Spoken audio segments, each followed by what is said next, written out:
Fala rapaziadinha, beleza? Vamos aí para mais uma questão 30 da SpaceX, tá? Uma questãozinha muito boa de fatores climáticos, que a gente conseguia relembrar várias coisas. Bom, vamos lá. Os fatores climáticos são responsáveis por características próprias de cada clima numa determinada região ou lugar. Sobre os fatores climáticos, pode-se afirmar que... Bom, antes de cada fator eu vou dar uma detalhada, tá?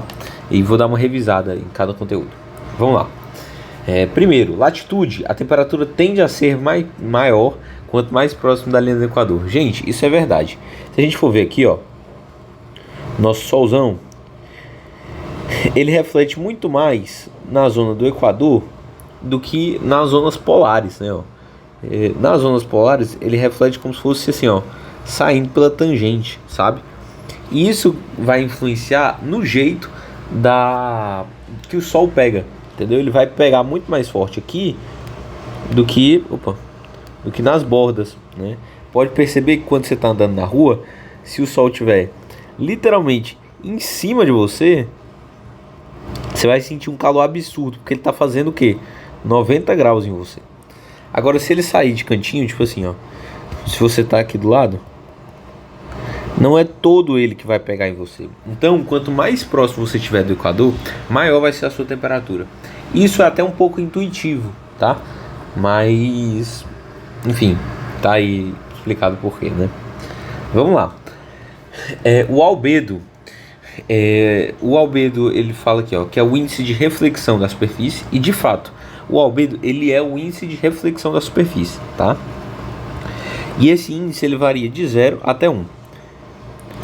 Se no zero, quanto mais próximo de zero, maior vai ser a absorção dele, né? Então menos ele reflete.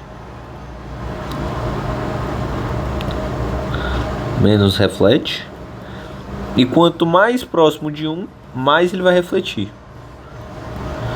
Mais reflete, sabe? Reflete. Beleza? Então, tipo assim, ó, quanto mais próximo de 1, mais reflete, né? Então... a gente percebe que essa alternativa 2 está errada, porque ele fala que quanto maior o albedo, mais ele absorve, muito pelo contrário, mais ele reflete, tá? Estaria certo se ele falasse quanto menor aqui, né? Quanto menor, aí estaria certo. Eu acho muito importante que quando você encontre alguma alternativa errada na questão, você grife onde está errado, porque aí você não precisa ficar voltando toda hora nos itens, né? Aí vamos lá. Massa de ar são grandes porções da atmosfera que possuem características comuns de temperatura, umidade e pressão. Gente, isso é verdadeiro, tá? Eu fiz aqui um esquema para a gente lembrar das massas de ar no Brasil, porque geralmente isso é um conteúdo que a gente esquece, né? Mas a gente tem aqui, ó, a massa equatorial atlântica, a massa equatorial continental, massa tropical continental e a tropical atlântica. E a massa polar atlântica, né? Então vamos lá. A massa equatorial atlântica, ela vai ser quente e úmida.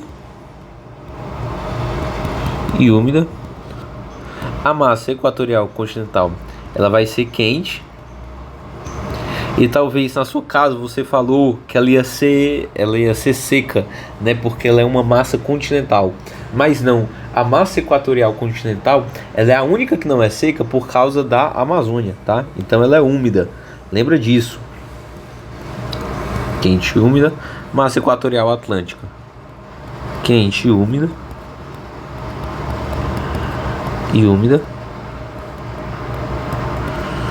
E a massa tropical continental, ela vai ser quente e seca.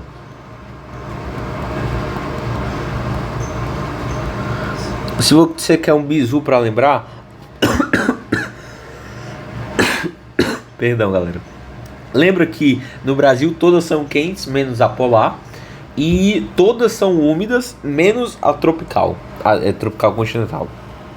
E a massa polar atlântica, ela é úmida e fria, tá? Porque ela é polar. Úmida e fria, beleza? Então, eu fiz esse resumo rapidinho pra gente lembrar, mas é verdade, tá? Aí, ó, eu vou apagar tudo aqui, né, pra gente poder escrever outras coisas. Então, vamos lá. Correntes marítimas são grandes volumes de água que se deslocam pelo oceano. Verdadeiro. As correntes marítimas são movimentadas pela ação dos ventos e influência da rotação da Terra. Verdadeiro, galera. Lembra, eu acho que vocês aprenderam isso em cartografia, né? Quando a Terra está girando para cá, a gente vai ter um movimento de inércia da própria Terra e fazendo uma força para cá. A gente chama essa força de Coriolis. E aí vai gerar as nossas correntes marítimas, as estações da Terra, enfim. Continentalidade e maritimidade. Locais próximos aos oceanos e mares possuem amplitude térmica maior que no continente. Isso aqui é falso. Eu vou pegar uma imagem aqui para mostrar para vocês de uma questão que, se eu não me engano, é da FUVEST, que ela mostra a variação da temperatura no interior da Europa e na parte do lado do oceano. Olha aqui como é bizarro. Olha aqui, gente. Percebe esse mapa aqui, tá? Quanto mais perto você tá, eu espero que vocês estejam vendo aqui a pontinha da minha caneta, tá? Quanto mais perto você tá do mar, maior aqui, ó, menor vai ser a sua temperatura, né? E aí, tipo assim, menor vai ser a sua amplitude térmica, né? E aí, ó, aqui dentro do continente vai ter muito calor. E aí a mesma coisa pro outro, vai ser muito frio, vai ser muito mais quente, né? Perdão, dentro do continente, tá? Então, a gente fica que essa é errada, né? E a gente fica com a alternativa letra A de alfabeto, beleza? Valeu, rapaziadinha, tamo junto.